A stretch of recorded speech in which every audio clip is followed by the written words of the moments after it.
My name is Sarah. I live in a cozy house with my husband, John, and our 6-year-old son, Michael. John and I have been married for 10 years, and during most of that time, I believed we had built something unshakable, a happy marriage filled with love, trust, and shared dreams. Our lives seemed stable, almost idyllic. John worked hard to provide for our family, and I did my part to ensure our home was filled with warmth and care. We had a small but charming garden where Michael loved to play. Sometimes John and I would sit outside and watch him laugh as he ran around. Those moments were simple but perfect, reminding me of the reasons we chose this life together. Michael adored his father, and John was a devoted parent, always making time for bedtime stories and weekend adventures at the park. As for me, I was content, or so I thought. 6 months ago, our lives took a subtle yet significant turn when we hired Alex. Alex was recommended by a neighbor who praised his reliability and skill in housework and gardening. John and I agreed we could use some help,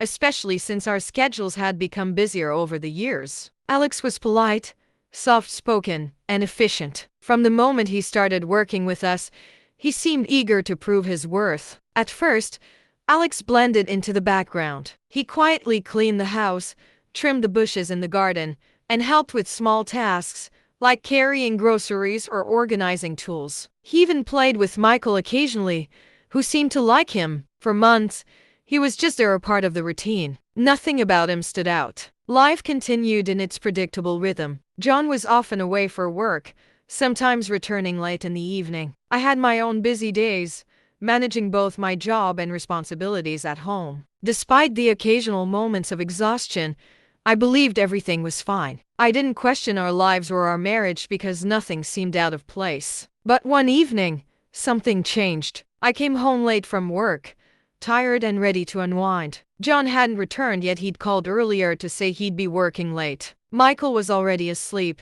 tucked into bed after a story from Alex. When I walked into the kitchen, I found Alex sitting at the table, reading a book. It wasn't unusual to see him there, but for some reason, that moment felt different. "Hi, Alex," I said, setting my bag on the counter. He looked up and smiled. "Good evening, Sarah. Long day?" "Very," I replied, pulling out a chair to sit across from him. "What are you reading?" "It's a novel," he said, showing me the cover. It was a book I'd read years ago. "Do you like this one?" "Yes," I said, surprised. "It's one of my favorites."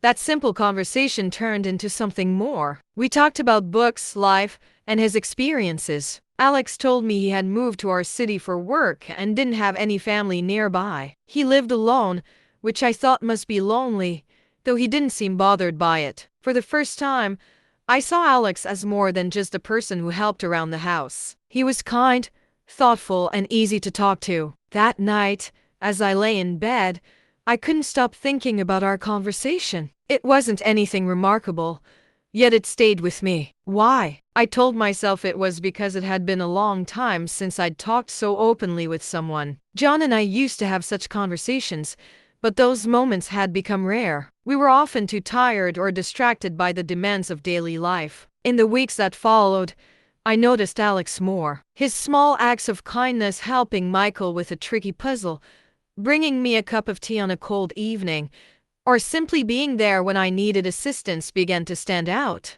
I wasn't sure why these gestures affected me, but they did. Still, I dismissed my thoughts as harmless. After all, Alex was just a helper. He worked for us. There was nothing more to it. Or so I told myself. One afternoon, while Michael played in the garden, Alex was planting flowers by the fence. I watched from the window, noticing how patient and gentle he was with Michael. They were laughing about something, and the sound filled the air. I felt a warmth in my chest, a mix of gratitude and something I couldn't quite name. It was strange, unsettling even, but I didn't let myself dwell on it. Life went on, and the days turned into weeks. John remained busy with work, often leaving early and coming home late. I tried to focus on our family, on keeping things as they were. But a quiet part of me began to feel restless, like there was something missing. I didn't know what it was, but the feeling grew stronger with each passing day. Then came the evening when everything changed. It was subtle,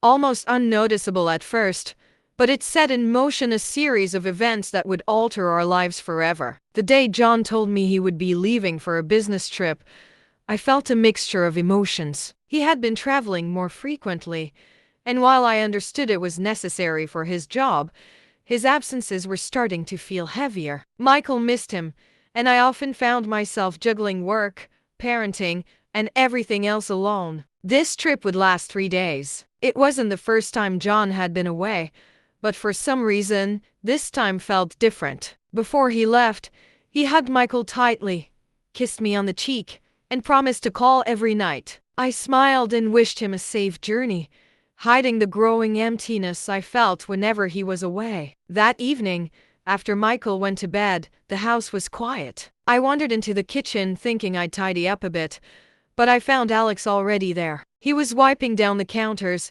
humming softly to himself. He didn't notice me at first. "Alex," I said, breaking the silence. He turned quickly, startled, then smiled. "Oh, hi Sarah. I didn't hear you.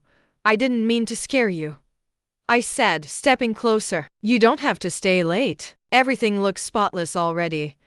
"I don't mind," he replied, placing the cloth down. "It's peaceful here." I hesitated, then sat down at the table. "Do you want some tea?" I was about to make some. He nodded, and I filled the kettle, glad for the company. As the water boiled, we talked about small things at first, like the weather and the garden. But as the evening went on, the conversation deepened. He told me more about his life, about growing up in a small town, and his dreams of traveling the world one day. I listened, fascinated by his stories and the quiet determination in his voice. When the tea was ready, I placed a cup in front of him and sat down across the table. We continued talking, laughing occasionally. The sound felt strange in the empty house but also comforting. For a moment, it was easy to forget everything else: the long hours, the distance between John and me, the loneliness I often felt. And then, it happened. I don't know why or how, but I leaned in and kissed him. It wasn't planned, and it wasn't long. It was just a moment, a single, fleeting moment that changed everything. I pulled back quickly, my heart racing. "I'm sorry," I said, my voice shaking. "That was a mistake." Alex didn't respond immediately. He just looked at me, his expression unreadable. "It's okay," he said finally, his voice soft. But it wasn't okay. I knew that. As I left the kitchen and climbed the stairs to my room, guilt washed over me. I lay in bed that night, staring at the ceiling, replaying the moment in my mind. What had I done? How could I have done that to John, to our family? I loved him. I still loved him. But something about that kiss had awakened feelings I didn't want to admit. The next morning, I avoided Alex as much as I could. I focused on Michael, on work, on anything to distract myself. But the memory of that kiss lingered, no matter how hard I tried to push it away. Every time I saw Alex, it came rushing back: the way he had looked at me, the warmth of his presence. I felt trapped between guilt and something I couldn't name. Days passed, and life went on as usual. John called every evening, his voice cheerful as he asked about Michael and the house. I lied easily, telling him everything was fine. But inside, I was falling apart. I told myself it would never happen again, that it had been a mistake. Nothing more. I made a promise to myself: I would keep my distance from Alex and focus on my family. But promises are easy to make and hard to keep. The days following John's return from his business trip were quiet but heavy. I had managed to convince myself that the kiss with Alex was a momentary lapse, something I could bury deep inside and never let resurface. But the weight of that secret didn't go away. It clung to me, creeping into every corner of my thoughts. Every time I looked at John, guilt gnawed at me. And yet, I stayed silent. John came home late as usual, kissed me on the cheek, and asked about my day. His routine kindness only made my secret feel more unbearable. Michael was delighted to have his father back, clinging to him as they played with toy cars on the living room floor. Watching them laugh together, I felt like a stranger in my own home. Alex was still around, quietly going about his tasks as he always did. When John was home,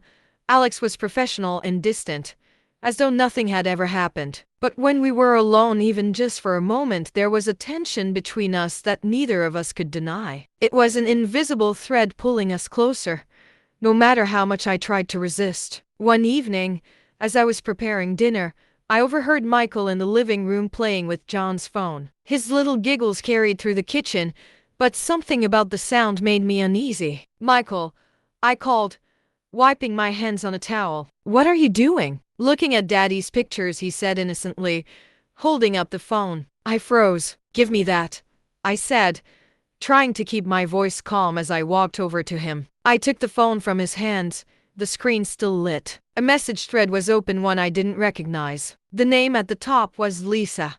My heart sank. The messages were casual at first. Then I scrolled up, and the tone changed. There were jokes, compliments, inside references to things I didn't know about. My stomach churned as I realized what I was reading. John was hiding something from me too. I put the phone down quickly as John walked into the room. He smiled at me, oblivious to the storm brewing in my mind. "Dinner smells great," he said, kissing me on the forehead. I nodded, unable to meet his eyes. "Thanks." The rest of the evening passed in a blur. My mind raced with questions. Who was Lisa? How long had this been going on? Was it serious? The thought of John with someone else made me furious, but it also left me confused. Could I really blame him? After all, hadn't I betrayed him too? That night, as John slept beside me, I stared at the ceiling, my emotions tangled in a knot of anger, sadness, and guilt. I wanted to confront him, but I was afraid of what he might say. And then I realized something even more painful: I had no right to judge him. We were both keeping secrets, both living lies. The next day, I tried to act normal, but inside, I was unraveling. The weight of both my secret and John's was too much to bear. I avoided Alex, barely looked at John, and focused all my attention on Michael, who was blissfully unaware of the chaos surrounding him. But the more I tried to hold everything together, the more it felt like everything was falling apart. You're learning so much with these stories, right? Now imagine achieving fluency with a method that adapts to your daily life. English Express is your chance to learn English for good. Click on the first pinned comment and unlock your potential. The day I decided to confront John, my hands wouldn't stop shaking. For weeks, I had been carrying the weight of my mistake with Alex and the discovery of John's messages with Lisa. Every moment between us felt strained, as though the air in our home was thick with unspoken truths. I couldn't bear it any longer. The guilt and silence were suffocating, and I knew I had to face the consequences. It was a quiet evening. Michael was already asleep, and Alex had left for the night. John and I sat in the living room, the only sounds coming from the faint hum of the television. I stared at him, my heart pounding, and wondered how to begin. The words felt stuck in my throat, but I knew there was no turning back. "John," I said finally, my voice trembling. He looked up from his phone, surprised by the seriousness in my tone. "What is it?" he asked, setting the phone aside. "I need to tell you something," I said, forcing myself to meet his eyes. "Something I've been keeping from you." He frowned, concern flickering across his face. "What's wrong?" I took a deep breath. "I made a mistake," I said, my voice barely above a whisper. "When you were away on your business trip, I kissed Alex." The words hung in the air between us, heavy and unbearable. John stared at me, his expression unreadable. I couldn't tell if he was angry, hurt, or both. My eyes filled with tears, and I looked away, unable to face the disappointment I knew I had caused. For a long moment, he said nothing. The silence was unbearable, but I didn't dare speak. Finally, he broke it. "Why?" he asked, his voice low and strained. "Why would you do that?" "I don't know," I admitted, wiping at my tears. "I felt lonely. You were gone so much. And I don't know. It was a mistake. A terrible mistake. And I'm so sorry." John stood up, running a hand through his hair as he paced the room. I watched him, my heart breaking with every step he took. "Do you have feelings for him?" he asked, his back turned to me. "No," I said quickly. "It was just a moment. It didn't mean anything." He turned to face me, his eyes filled with a mix of anger and pain. "It doesn't mean anything?" he repeated. "You kissed someone else, Sarah. How could that not mean something?" "I don't know," I said helplessly. "I don't have an excuse. I wanted to tell you the truth. I couldn't keep it from you anymore. He sat down heavily, burying his face in his hands. I reached out to touch his arm, but he pulled away, and the rejection stung more than I expected. For a long time, we sat in silence, the weight of my confession pressing down on both of us. Then, to my surprise, he spoke. "I need to tell you something too," he said, his voice quiet. "I've been seeing someone." The words hit me like a punch to the gut. My breath caught, and for a moment, I couldn't speak. "What?" I managed to say, barely able to process what I had just heard. "Her name is Lisa," he said, his eyes avoiding mine. "It started a few months ago. I didn't mean for it to happen, but it did."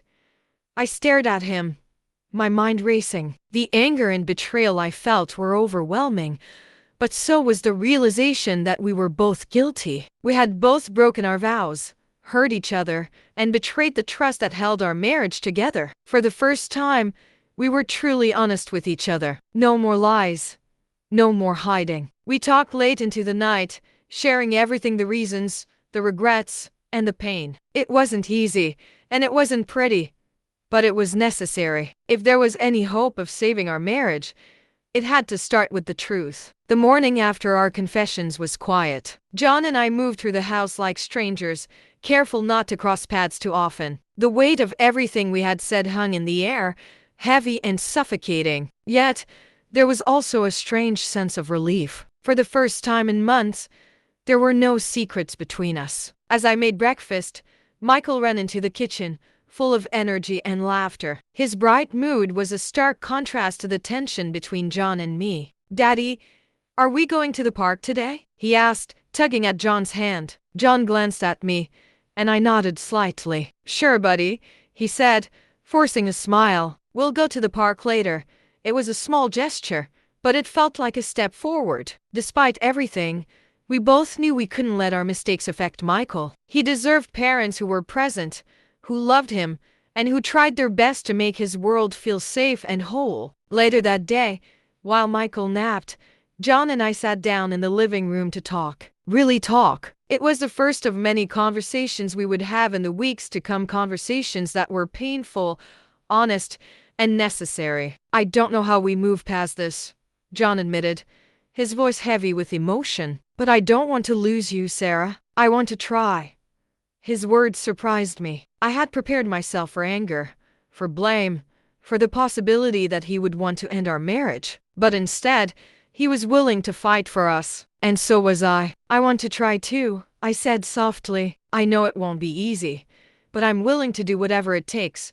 We decided to make changes. The first was letting Alex go. It was a difficult decision. He had been good to Michael, and part of me felt guilty for disrupting his life. But we both knew it was the right thing to do. Alex left quietly, without any drama, and while his absence made the house feel emptier, it also brought a sense of clarity. The second change was seeking help. We started attending marriage counseling once a week. The sessions were uncomfortable at first. Sitting across from a stranger and talking about our deepest fears and mistakes felt vulnerable and exposing. But the counselor's questions forced us to confront things we had been avoiding for years. "Why did you kiss Alex?" she asked me during one session. I hesitated, unsure of how to explain something I didn't fully understand myself. "I think I felt invisible," I admitted finally. "John was always working, always busy. I felt like we were living separate lives, and Alex made me feel seen." John's face tightened at my words, and I could see the hurt in his eyes. But he didn't interrupt. He listened, and that alone felt like progress. The counselor turned to John. "And what about you? Why Lisa?" He shifted uncomfortably. "I guess I felt unappreciated," he said, "like nothing I did was ever enough. Lisa made me feel important." Hearing him say those words hurt, but it also made me realize how much we had been neglecting each other. Somewhere along the way, we had stopped being partners and started being two people sharing a house and a life without really connecting. The counseling sessions weren't easy, but they were helping. Slowly, we began to rebuild the trust we had lost. It wasn't perfect. There were still moments of doubt and pain, but it was a start. At home, we made a conscious effort to spend more time together as a family. We had dinner together every night, no matter how busy we were. We played games with Michael, went on weekend outings, and even started a weekly movie night. These small moments of connection reminded us of why we had fallen in love in the first place.